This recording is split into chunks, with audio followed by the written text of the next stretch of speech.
with what they have accomplished or what they've done this week. He kind of reveals the true purpose behind it here in clip 1. Do you think that DOGE could benefit from more streamlined communications? There was that email telling employees to give 5 things that they've done last week. Agency heads then told people to ignore it. You're talking about the last email that was sent where he wanted to know what you did this week. You know why he wanted that, by the way?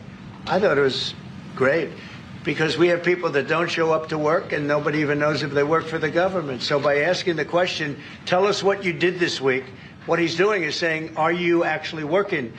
And then if you don't answer, like you're sort of semi-fired or you're fired, because a lot of people are not answering because they don't even exist. They're trying to find, that's how badly various parts of our government were run by, and especially by this last group.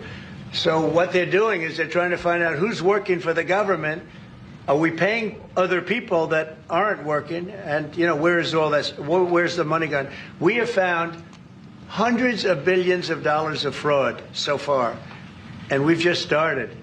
We're actually going to Fort Knox to see if the gold is there, because maybe somebody stole the gold, tons of gold.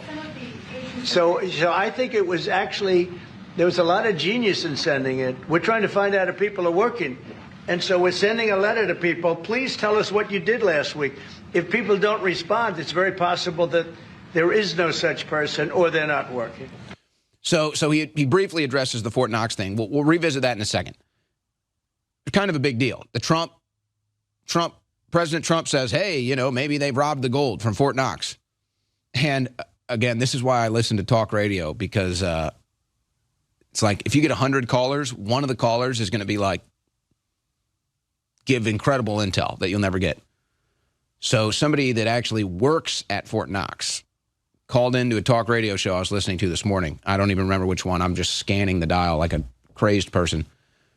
Just so happened to catch it. And she's like, yeah, well, you know, me and my husband have both been working there for decades, and it's kind of a well-known but good-kept secret in the small town where Fort Knox is at, that nobody actually knows what's in it.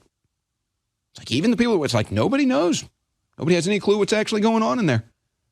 Huh.